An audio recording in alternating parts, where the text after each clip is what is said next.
Hola jóvenes, siguiendo con nuestro curso de Física 2, vamos a introducir un nuevo tema que se conoce como la ley de Gauss. La ley de Gauss es una ley alterna que nos permite a nosotros encontrar o hablar de lo que es el campo eléctrico, que nosotros vimos anteriormente a través de lo que era también la ley de Coulomb. La ley de Gauss es un poquito más abarcadora, más amplia con respecto a lo que ella nos muestra durante el proceso donde hay un campo eléctrico directamente y cargas puntuales.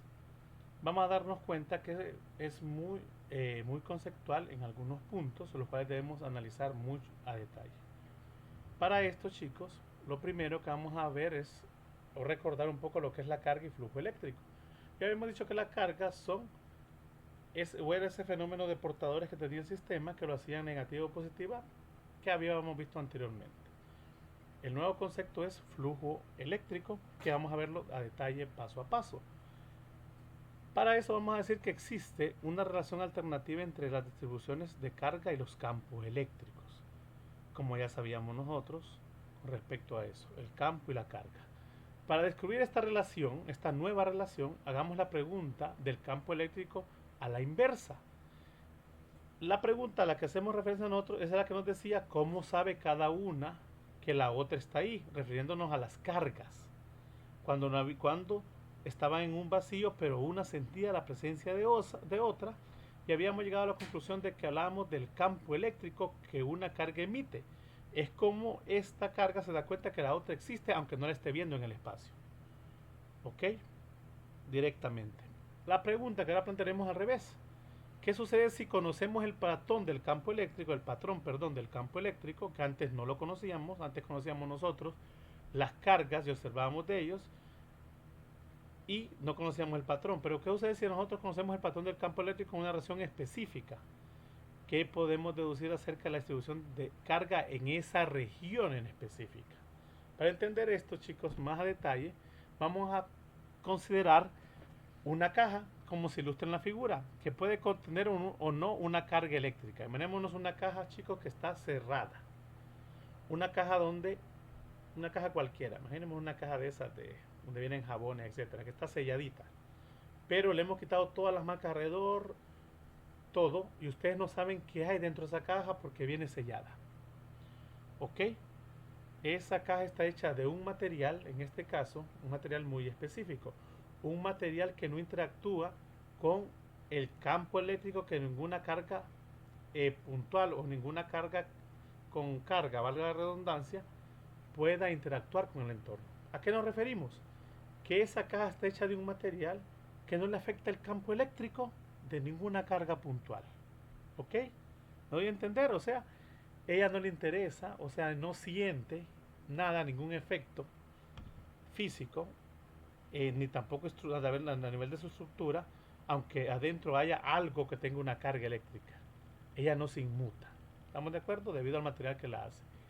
Pero sin embargo, aunque debido a eso que no se inmuta, nosotros no sabemos qué es lo que hay adentro. Y esa es la idea, que no sepamos lo que hay adentro. A esta caja le llamaremos una superficie cerrada, ya que encierra por completo un volumen. Más adelante vamos a darnos cuenta de que hay otra figura geométrica, otro volumen que es mucho más apto para este tipo de problemas con la ley de Gauss. Ojo, ok, tenemos una caja, chicos, de un material que no se inmuta a ningún campo eléctrico. El material de que está hecha le vale, por así decirle la expresión, me disculpo, qué es lo que hay dentro de ella. ¿Ok? Sin embargo, vamos a hacer un experimento. Vamos a decir que se mueve una carga de prueba Q sub 0. Miren, esa que vemos nosotros aquí afuera, miren. Esta es nuestra carguita de prueba. Nosotros adentro no sabemos qué hay, chicos. No tenemos idea de lo que hay dentro de esta caja. Puede haber una partícula que está cargada o que no esté cargada. Pero nosotros afuera de esa caja sí podemos poner algo alrededor. Ok, miren. En este caso ponemos una carga de prueba Q sub 0 que sí sabemos que está cargada, en este caso particular, positivamente. Una partícula cargada fuera de la caja. Mire. Entonces decimos que se mueve una carga de prueba Q sub 0 en torno a las proximidades de la caja. Miren, no importa, en cualquier entorno, alrededor. Con la medición de la fuerza F experimentada por la caja de prueba en diferentes posiciones. Miren, aquí tenemos nosotros el campo que está produciendo algo que está dentro de la caja. ¿Ok? Ahora nos damos cuenta que hay un campo eléctrico producido por algo que está dentro de la caja. Y nosotros habíamos dicho, hablando de la ley de Coulomb, que cuando dos cargas se aproximan una a las otras, estas experimentan un tipo de fuerza. ¿No? A eso nos referimos con fuerza F.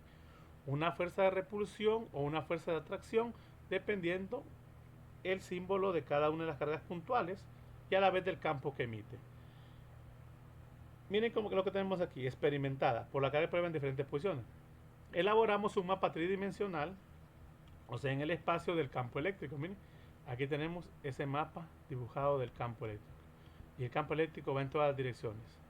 El campo eléctrico existe en cualquier punto, a pesar de que no haya carga. Pero cuando hay una carga, este experimenta, miren, una fuerza eléctrica, podemos despejarla para acá, que es igual a Q sub 0 veces el campo. Entonces ahora nos damos cuenta que dentro de la caja, miren la información que tenemos ahora, solamente con acercarle una carga de prueba a algo que nosotros no sabíamos.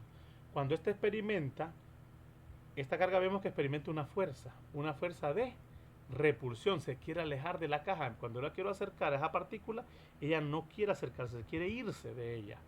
Automáticamente me doy cuenta, adentro hay una partícula cargada que tiene el mismo signo en valor de carga que la que está afuera. Miren. Y como la que tengo es positiva, por eso perfectamente puedo decir que la que está dentro es positiva. Que tiene una carga Q que no conozco, eso sí, no conozco, no puede que la carga es igual a Q sub 0, que es la de afuera, ¿no?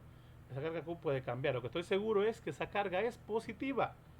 Y que el campo que emite una carga positiva, cuando vimos nosotros ya en la teoría, con respecto a lo que es campo eléctricos, o leyes de campo eléctrico en la ley de Coulomb, que esas van hacia afuera siempre, miren, salen de la carga positiva, el campo es hacia afuera. ¿Cómo nos dimos cuenta, chicos? Eso acercando una carga puntual. Nos dimos cuenta que adentro había una carga puntual del mismo signo.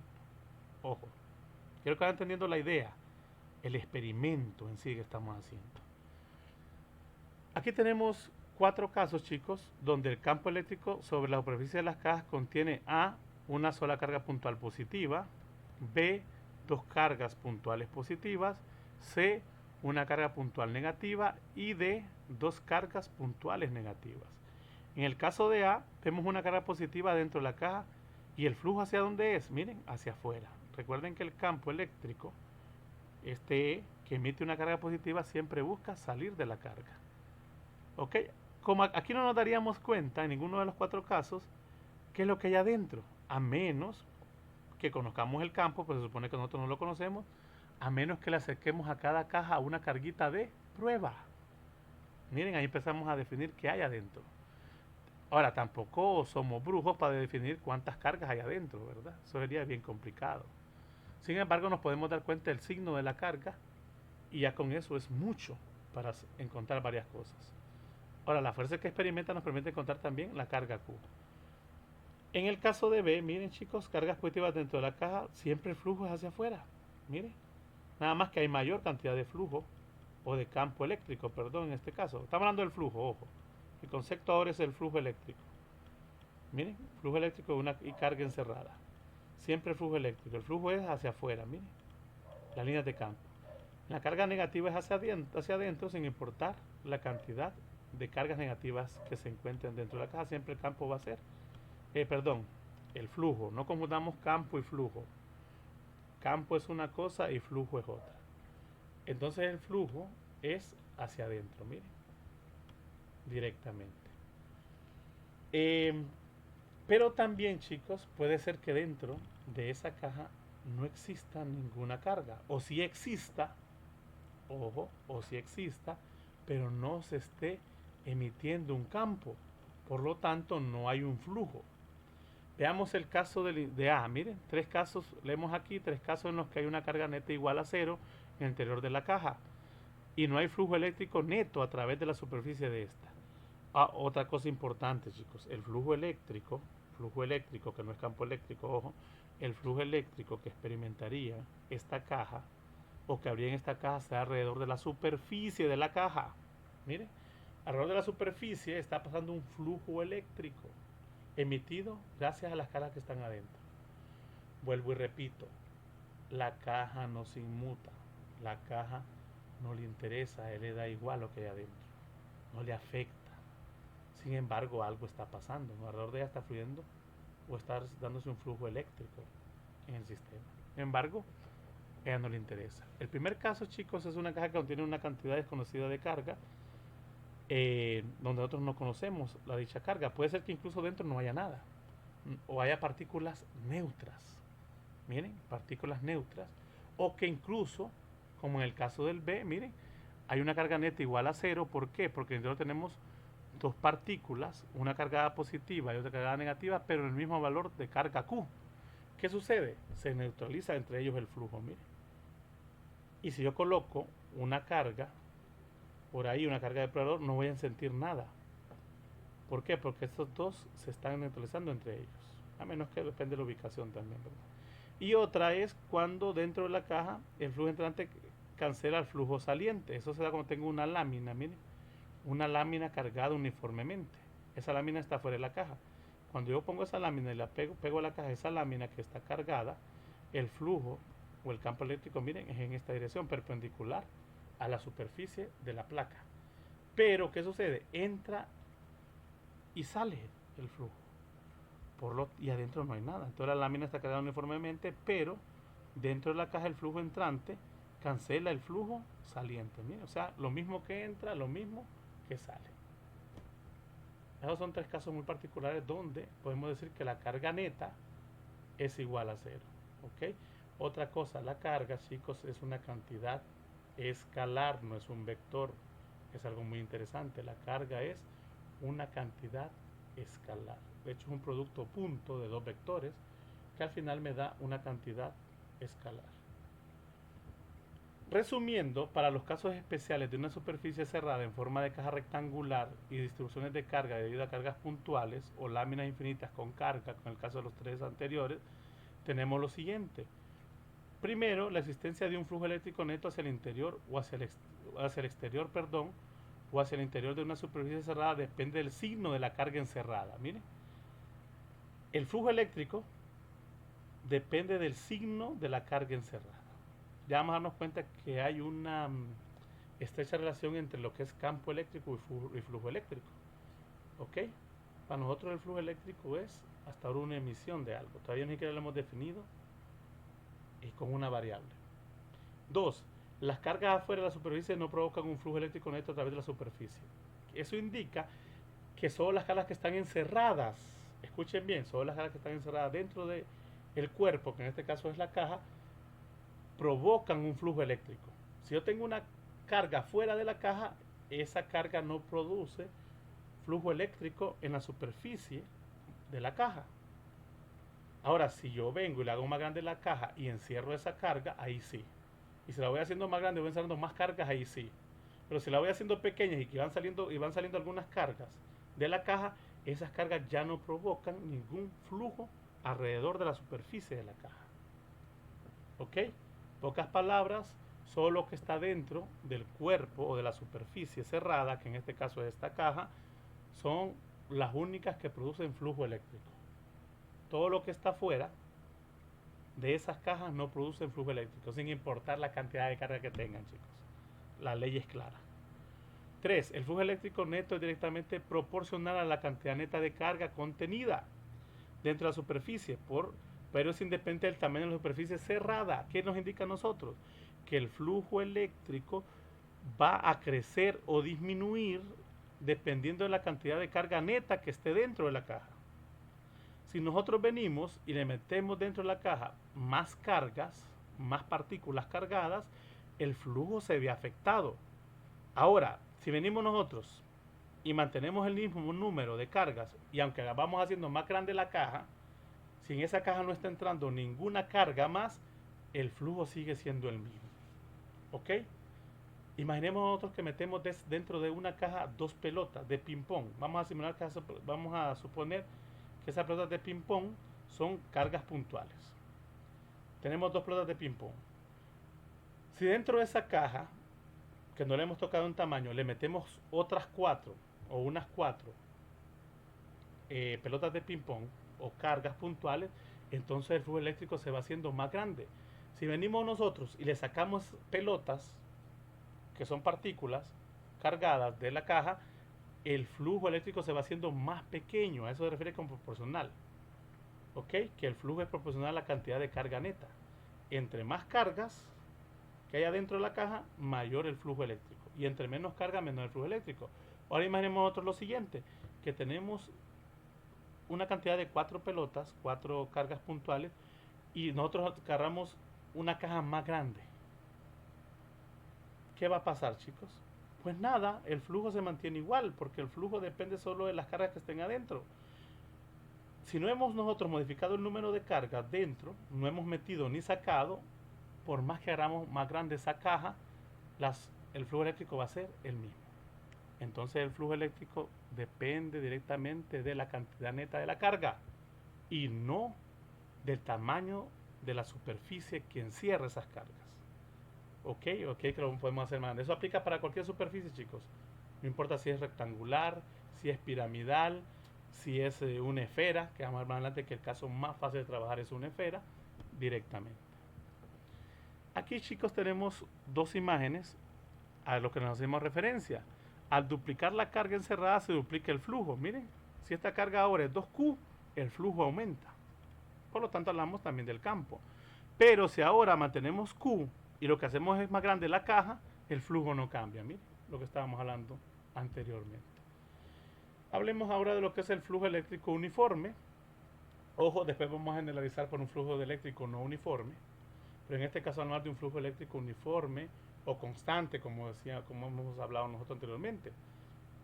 Y se define el flujo eléctrico, miren aquí se vamos a definir el flujo eléctrico como phi mayúscula sub E, porque el flujo depende del campo, miren chicos, flujo depende del campo, pero no solamente del campo, como se ve aquí en la ecuación. Miren, no solamente depende del campo. ¿Estamos claros? Bueno, mucho cuidado con eso.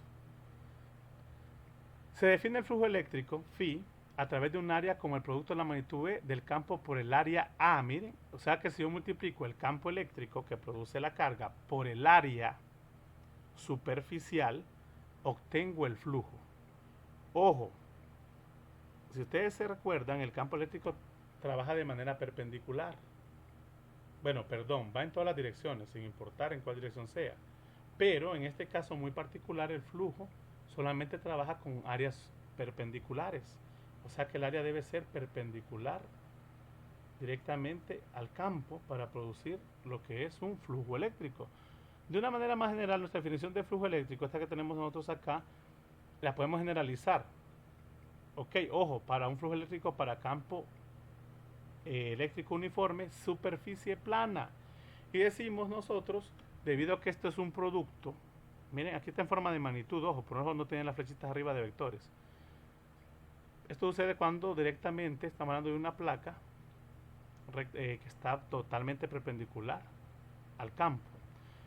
Si no es así, pues encontramos la relación a través del coseno. Miren, el coseno de phi, que phi es el ángulo que forma el campo y la placa de manera perpendicular. Miren, el campo y el área de la placa, por eso usamos el coseno de phi.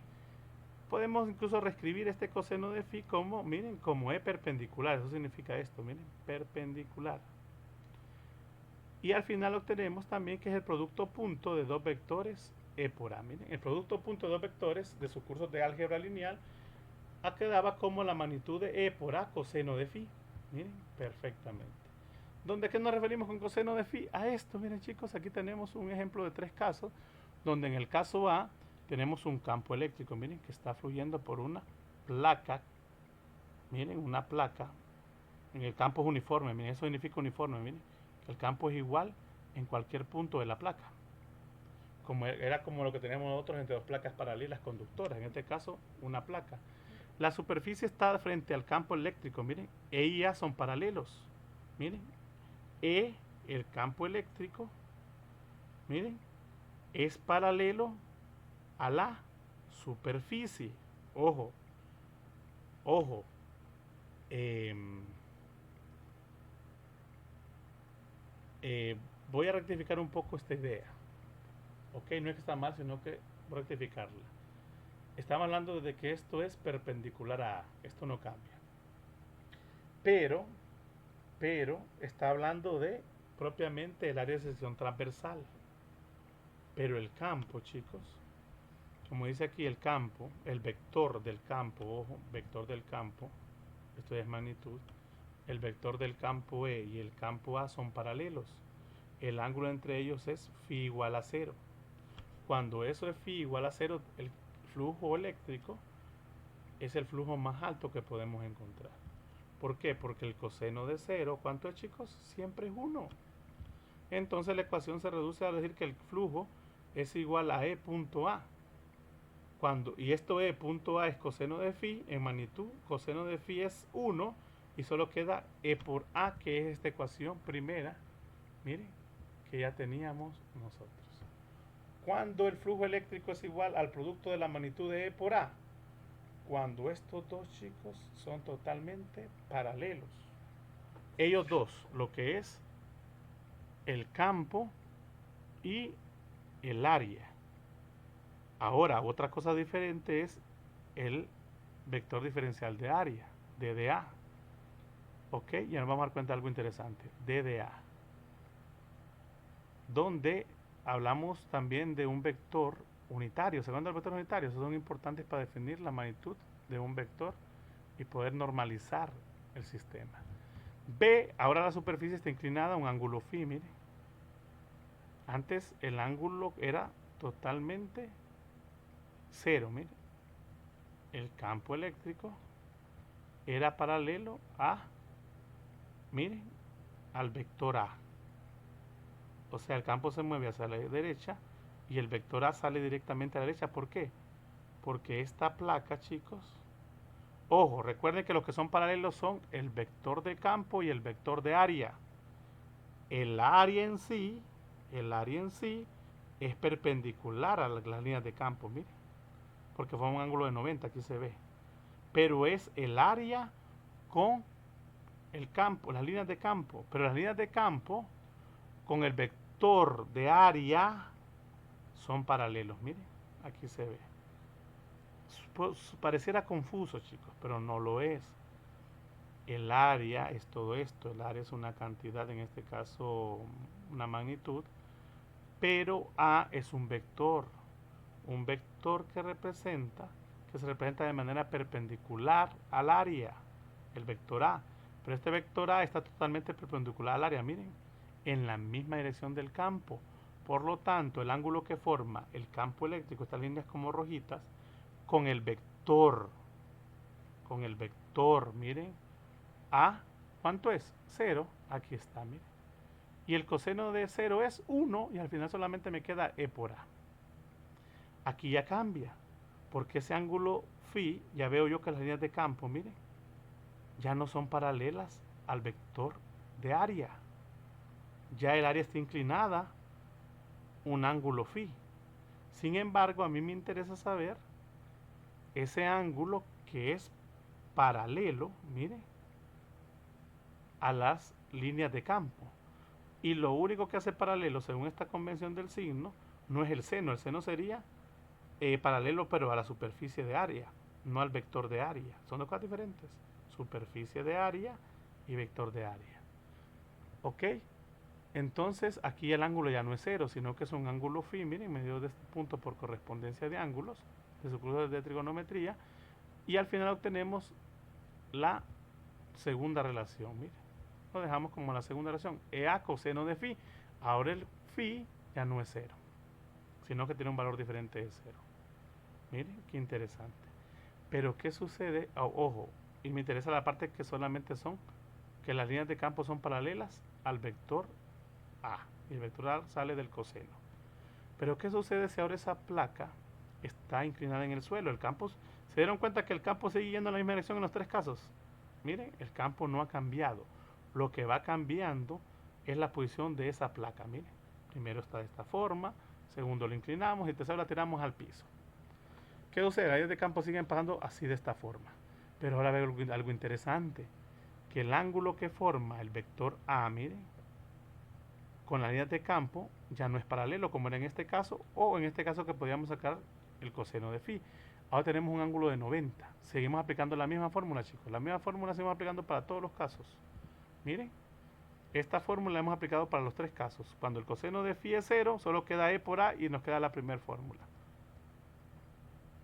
Cuando el ángulo es diferente de 0 y está entre 0 y 90, tenemos que utilizar esta expresión. ¿Ok? Pero una vez que si la placa se tiró al suelo y el campo pasa de esta manera, el campo es perpendicular al vector de área. ¿Qué sucede en ese caso, jóvenes? Que el ángulo que forma es de 90 grados y el coseno de 90, miren, es 0. Ahí no hay flujo eléctrico. Miren, tres casos muy interesantes, generales, de lo que es el flujo eléctrico del sistema.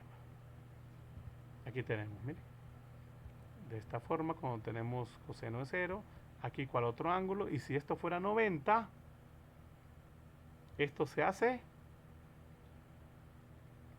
0.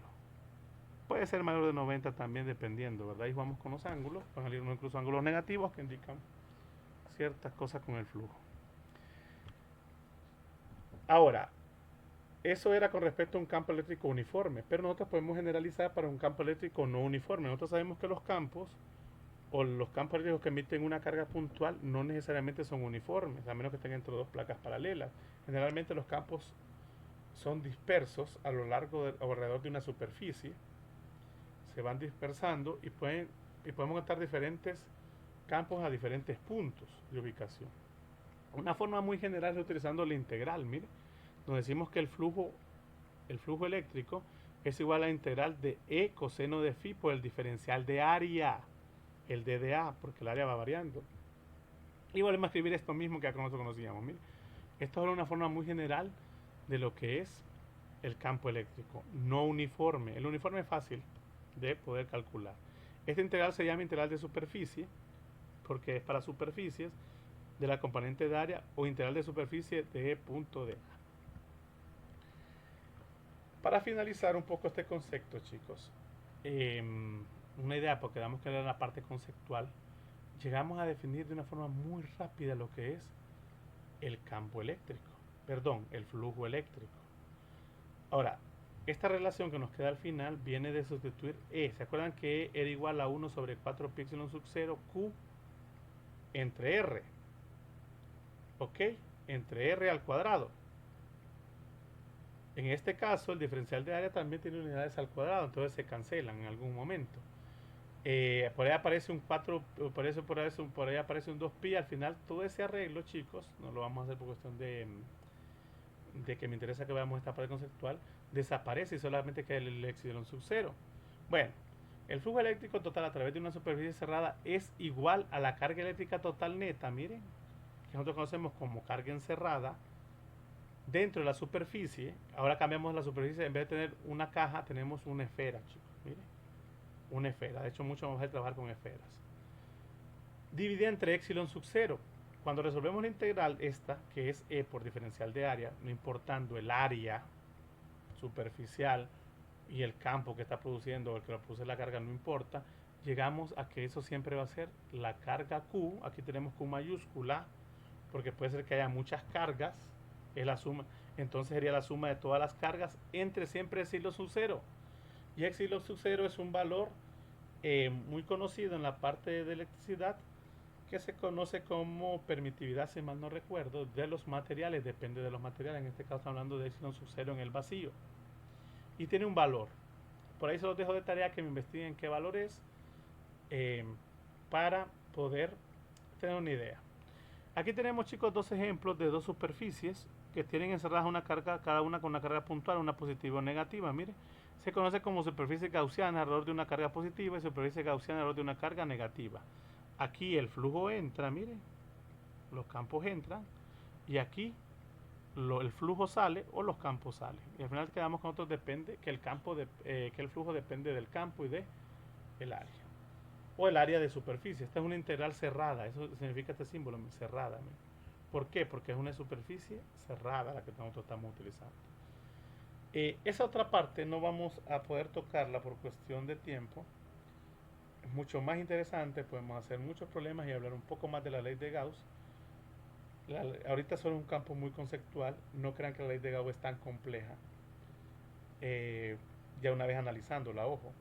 De hecho, como les decía, esto es como tener un arma, bueno, se los planteo ahora, es como tener un arma muy grande comparada con la ley de Coulomb. ¿Ok?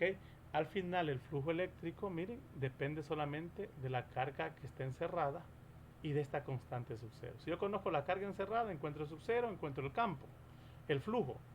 Si conozco la superficie de área, que en el caso de la superficie de una esfera es 4/3 de pi por r cuadrado, ojo, área de la esfera, superficie de la esfera es 4/3 de pi r cuadrado. Eh, sí, creo que sí, quiero que me verifiquen ese dato, porque el volumen es 4 pi tercios por r al cubo, si mal no recuerdo. Bueno, no recuerdo esa parte, la voy a investigar ahí después, pero ahorita no nos interesa. Entonces puedo encontrar el campo y el área, miren, y puedo encontrar un montón de cosas. No vamos a ver esa parte, lo que sí quiero que quede claro, chicos, que la ley de Gauss, la forma general de la ley de Gauss es toda esta, donde la ley de Gauss le interesa el flujo eléctrico encerrado, ojo, flujo eléctrico, que no es otra cosa más que la carga encerrada entre epsilon sub 0. ¿Ok? Aquí tenemos un diferencial de área, de superficie, en este caso de una esfera. Como les decía, es el que se puede investigar allí rápidamente a través de internet. 4 pi por r cuadrado, creo que eso 4/3. No recuerdo ese numerito, ese valor lo tengo ahorita en el olvido, el de 1/3. Quiero que lo verifique. Ahora solo me interesa entender esta teoría, que tengan esta idea de qué trabaja o qué dice la ley de Gauss. El libro sigue siendo, chicos, de referencia a nuestra física universitaria, es decir, más que en volumen 2. Como libro de texto también tenemos a Serway, que es un libro muy bueno, a Resnick en la parte de ejercicios, pero nosotros tomamos en este caso a Sears. Ok, quiero que vean este video, que me planteen algunas ideas. De repente puede ser que quieran saber un poco más, eso me va a agradar. Siéndolo así, yo voy a hacer un segundo video más adelante para que ustedes lo tengan como referencia y se los voy a enviar antes de terminar la clase, antes de dar la nota, para que entiendan un poco más de la ley de Gauss. Por la hora quiero que entiendan estos conceptos que hemos visto, vuelvan a verlo, hagan los ejercicios de la primera parte de esta unidad que corresponde al campo eléctrico, a la ley de Coulomb, entre otros. Ok, chicos, éxitos, bendiciones, no salgan de sus casas, estén guardaditos, traten de disfrutar de la mejor manera, lo mejor que puedan. Bendiciones y espero verlos pronto.